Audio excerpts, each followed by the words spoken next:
नमस्कार साथियों, unique politics पर आप सभी का स्वागत है। मैं उमेश झिलमिलिया। जैसा कि आप सभी जानते हैं कि देश के अंदर राणा सांगा का जो मुद्दा है वो अभी तक ठंडा नहीं हुआ है और शायद 12 तारीख से पहले ही ठंडा होने वाला भी नहीं है। समाजवादी पार्टी के सांसद रामजी सुमन ने जो बयान दिया, जिसको लेकर के देश का जो ठाकुर समाज है, राजपूत समाज है, वो कहीं ना कहीं उनसे नाराज है और उनसे माफ़ी मंगवाने की बात कर रहा है लगातार। और घर पर उनके हमला किया था, तोड़फोड़ वहाँ की गई थी, जो एक संवैधानिक काम था जिसका विरोध सभी कर रहे हैं। और वो पुलिस के कुछ लोग हत्थे भी चढ़े हैं और जो बच गए हैं, जिनके नाम आ रहे हैं, पुलिस उनको तलाश भी कर रही है कि जिन्होंने इस तरह का उपद्रव एक तरह से किया है वहाँ पे जाकर और कानून को अपने हाथ में लिया है। देश में किसी को भी कानून हाथ में लेने की इजाज़त नहीं है, लेकिन करनी सेना के द्वारा इस तरह की जो चीज़ें की गई हैं वो एक तरह से संवैधानिक है। और शायद अब करनी सेना के जो लोग हैं वो भी इस बात को शायद मान रहे हैं कि हमने बहुत बड़ी गलती की है। संवैधानिक तरीके से धरना प्रदर्शन करना चाहिए था, उनके खिलाफ एफआईआर वगैरह करनी चाहिए थी। ये बात अब जितने भी लोग हैं वो इस बात को कह रहे हैं। कहीं ना कहीं इससे फ़ायदा समाजवादी पार्टी को मिल रहा है। करनी सेना जितना उल्टा सीधा काम कर रहे हैं, आपने देखा सोशल मीडिया पे जिस तरह से ठाकुर समाज के जो लोग हैं उल्टा सीधा बोल रहे हैं, बयानबाजी कर रहे हैं, तो उससे फ़ायदा किसको हो रहा है? उससे फ़ायदा कहीं ना कहीं समाजवादी पार्टी को हो रहा है। बीजेपी को नुकसान उससे होने वाला है। आप ये कहें या तो बहुजन समाज पार्टी को इससे फायदा हो सकता है या समाजवादी पार्टी को, लेकिन बीजेपी को इससे नुकसान ही होना है। अब ठाकुर समाज के जो लोग हैं वो समाजवादी पार्टी के जो सांसद हैं रामजी सुमन, उनसे माफ़ी मंगवाने की बात कर रहे हैं। 12 तारीख से पहले वो माफ़ी मांग ले, वरना आगरा में जाकर के हम बहुत बड़ा धरना प्रदर्शन करने वाले हैं। इस तरह की चुनौती, एक तरह का ऐलान ठाकुर समाज के द्वारा किया गया है। लेकिन अब इसमें जब दलित एंगल आ गया है, क्योंकि दलितों की आबादी सबसे ज़्यादा है, दलितों का जो वोट है वो सबसे ज़्यादा है, तो दलित एंगल आने पर समाजवादी पार्टी दलित कार्ड खेल रही है, कांग्रेस दलित कार्ड खेलने में लगी हुई है। तो अब ठाकुर समाज के जो लोग हैं वो साफ साफ कह रहे हैं कि समाजवादी पार्टी का सांसद जो है उन्होंने बयान दिया है और दलितों के जो नेता हैं वो मायावती जी हैं, और मायावती जी जिसके साथ हैं या उनकी पार्टी में जो हैं वो कभी भी इस तरह का बयानबाजी नहीं कर सकते। बड़े ही अनुशासन में बहुजन समाज पार्टी रहती है और मायावती जी का शासन सबने देखा है। ठाकुर समाज जो है वो सराहना कर रहा है मायावती जी की, तारीफ कर रहा है इस बात की कि सबको लेकर एक साथ चलने वाली मायावती जी कभी भी इस तरह के बयान उनके सांसद नहीं दे सकते। वो ये भी कह रहे हैं कि समाजवादी पार्टी गुंडों की पार्टी है, इसलिए गुंडों वाली जो भाषा है वो रामजी सुमन में है। दलित नहीं, समाजवादी पार्टी के सांसद ने यह बयान दिया है। दलितों की नेता जो है वो बहुजन समाज पार्टी के अध्यक्ष मायावती जी हैं। तो ठाकुर समाज जो है वो इस बात को मान भी रहा है और उनका ये कहना है कि अब कि 12 तारीख से पहले माफ़ी मांग ले, वरना हम आगरा में पहुंचेंगे। और 12 तारीख में क्या है, राणा सांगा जी जो है उनका जन्मदिन मनाया जाएगा। राजपूत समाज जो है पूरे देश के अंदर राणा सांगा जी जो है उनका जन्मदिन 12 तारीख में मनाते हैं, तो बड़े ही धूमधाम से मनाने की बात हो रही है। लेकिन अब 12 तारीख भी डिसाइड इसलिए की कि आगरा कूच करनी, आगरा जाना है कि वो या तो माफ़ी मांगे, इसीलिए उन्होंने 12 तारीख का समय दिया कि 12 तारीख से पहले वो माफ़ी मांग ले और आगरा में हम 12 तारीख में राणा सांगा जी का जन्मदिन मनाएंगे। तो अब इस आगरा में उन्होंने ठाकुर समाज के लोगों ने मायावती जी को भी निमंत्रण दे दिया है, आमंत्रित कर दिया है कि हम चाहते हैं कि जो दलितों की सबसे बड़ी नेता हैं मायावती जी हैं और देश में बहुजन समाज हो या सर्व समाज हो, सबको साथ लेकर चलने वाली मायावती जी वो हमारे मुख्य अतिथि हो। एक तरह से ठाकुर समाज के लोग कह रहे हैं कि मायावती जी मुख्य अतिथि के तौर पर आए, और ठाकुर समाज जो है वो बीजेपी से कटता नजर आ रहा है और समाजवादी पार्टी का तो बुरा ही खिलाफ हो गया, वो मायावती जी के साथ आने को तैयार है। और जो दलित समाज के जो लोग हैं वो बीजेपी में हैं, वो भी बीएसपी के साथ आ सकते हैं। तो बड़ा फायदा यहाँ बहुजन समाज पार्टी को होता नजर आ रहा है। क्या मायावती जी ने जो कहा कि 2027 में सरकार बना लेंगे, उसकी ये आहट है। इस बात में कोई दो राय नहीं है कि मायावती जी का जो शासन रहा वो सबके लिए रहा।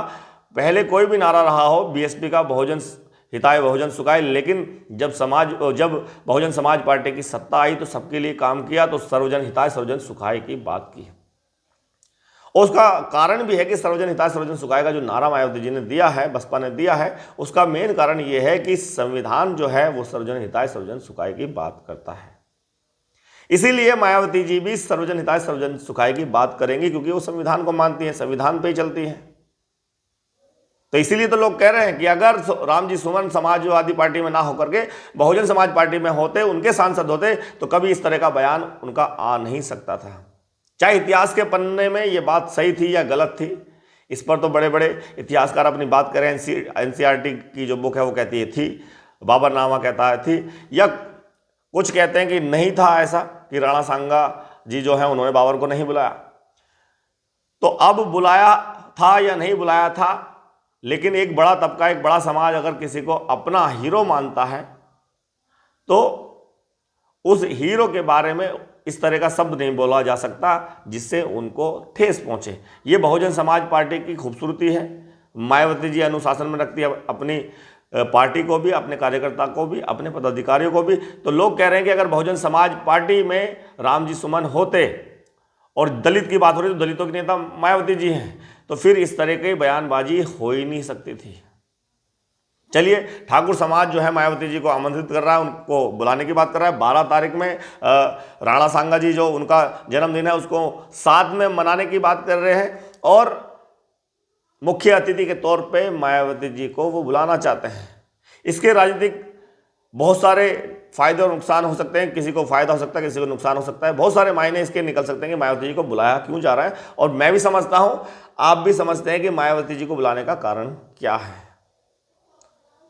करणी सेना या ठाकुर समाज के जो लोग हैं उन्होंने क्या कहा है कि हम 12 तारीख में महाराणा सांगा जी जो हैं उनकी जो जन्मदिन है पूरे देश में मनाएंगे, और आगरा में धूमधाम से मनाएंगे। और 14 अप्रैल, क्योंकि देश में सबसे बहुजन समाज के लोगों के लिए सबसे बड़ा दिन माना जाता है कि 14 अप्रैल, जिसको पूरे देश के साथ साथ पूरी दुनिया में बाबा साहब का जो जन्मदिन है बड़े ही धूमधाम से मनाया जाता है। तो 14 अप्रैल बाबा साहब का जन्मदिन है। तो राजपूतों का कहना है कि हम सब मिलकर, दलित और ठाकुर समाज के लोग, क्योंकि हम सब एक हैं, तो हम बाबा साहब का जन्मदिन 14 अप्रैल को मनाएंगे। यानी कि ठाकुर समाज बड़े ही धूमधाम से बाबा साहब का जन्मदिन मनाने वाला है। और मायावती जी को इन्विटेशन दे दिया है कि आप आए मुख्य अतिथि के तौर पर, राणा सांगा जी का जो जन्मदिन है 12 तारीख में, उसको हम मनाएंगे। लेकिन आगरा में इन्विटेशन दिया गया है, इसके राजनीतिक मायने बहुत सारे निकलते हैं। दूसरी तरफ अगर ठाकुर समाज के जो लोग हैं वो असंवैधानिक तरीके से कहीं धरना प्रदर्शन कर रहे हैं, तोड़फोड़ कर रहे हैं, तो ये बिल्कुल गलत होगा। ऐसा उनको नहीं करना चाहिए। जो रामजी सुमन के यहाँ जाकर उन्होंने तोड़फोड़ की है वो बिल्कुल गलत, असंवैधानिक की है, और पुलिस उनको ढूंढ रही है जिन्होंने ऐसा किया है। कहीं पे FIR भी है, कुछ जेल में भी है। तो अगर कोई भी धरना प्रदर्शन करना है या विरोध करना है तो विरोध करने का तरीका संवैधानिक होना चाहिए, संवैधानिक होना चाहिए, क्योंकि ये देश संविधान से चलता है। यहाँ लोकतंत्र है, यहाँ गुंडागर्दी नहीं चल सकती किसी की भी। तो अगर आगरा में ही, आगरा क्या, जब राणा सांगा जी का जन्मदिन है तो पूरे देश में मनाइए, हर जगह मनाइए, बड़े धूमधाम से मनाइए। आगरा में रामजी सुमन क्योंकि वहाँ के हैं, वहाँ उनसे माफ़ी मंगवाने की बात की जा रही है। कुछ वीडियोस उल्टी सीधी डाल रहे हैं राजपूत समाज के जो लोग हैं, उन पर कार्रवाई नहीं हो रही। ये भी शिकायत बहुत सारे लोगों की है कि जिस तरह से उल्टे सीधे बयान, गाली गलौज की जा रही है और भड़काऊ भाषण दिए जा रहे हैं राजपूत समाज के लोगों से, या कहें कम उम्र के लोग हैं, बच्चे हैं, उनको भड़काया जा रहा है, उनको ऐसा कहलवाया जा रहा है कि आप उल्टा सीधा बोलो, कुछ नहीं होगा, क्या सरकार हमारी है इसलिए ऐसा कहा जा रहा है। लेकिन उन पर कार्रवाई होगी, लोग मांग कर रहे हैं कि उन पर कार्रवाई होनी चाहिए। तो मैं उनसे कह रहा हूं कि आप जितने भी लोग मुझे सुन रहे हैं राजपूत समाज के, तो बड़े ही सोच समझ के अपनी बयानबाजी करें, और संविधान के दायरे में रहकर ऐसे शब्द बोलें जो देश में सांप्रदायिक दंगे वाली जो चीज़ें हैं उनको बढ़ावा ना दें। ऐसी बहुत सारी वीडियो हैं, आपने देखा किस तरह से अब यादव समाज उधर से आ रहा है, इधर से ठाकुर समाज, तो यादव और ठाकुर समाजों के बीच में क्या झगड़ा कराने की या लड़ाई करवाने की वीडियोस बनाई जा रही है। करणी सेना के अध्यक्ष जिस तरह का बयान देते हैं, मैं उनका भी एक तरह से विरोध करता हूं कि उनको जो भी शब्द बोले जाएं वो बड़े ही संवैधानिक तरीके से उनको बोलना चाहिए। गुस्से में बोले ठीक है, लेकिन तरीका आपका सही होना चाहिए।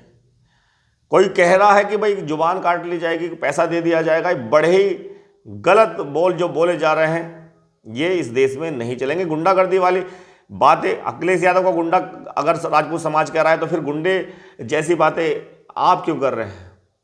उनको आपने गुंडा कह दिया, लेकिन आप गुंडे वाली बात कैसे कर रहे हैं? जुबान काटने के, सर कलम करने के क्या पैसे दे देंगे?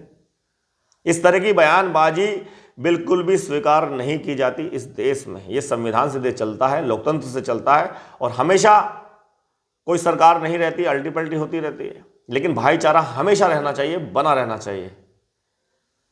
एक सरकार आई, तुमने ऐसा बोला, दूसरी सरकार आई, उसने ऐसा बोल दिया, तो भाईचारा कहाँ बनेगा? बिगड़ जाएगा। उस भाईचारे को बना के रखना है। ये देश जो है बड़ा ही खूबसूरत है। यहाँ एक गुलदस्ता है, उस गुलदस्ते में तरह तरह के फूल हैं, तरह तरह के, जैसे देश में धर्म है, जाति के लोग हैं, लेकिन सब एक साथ भाईचारे से रहते हैं। तो इस तरह से इस गुलदस्ते को गुलदस्ता रहने दे, जब भी खूबसूरत लगेगा ये। तो मायावती जी का साथ चाहते हैं ठाकुर समाज के लोग, राजपूत समाज के लोग। मायावती जी को मुख्य अतिथि भी बनाने की बात कर रहे हैं, और बाबा साहब का बड़े ही धूमधाम से जन्मदिन बनाने वाले हैं इस बार ठाकुर समाज के लोग। बहुत बहुत धन्यवाद, नमस्कार।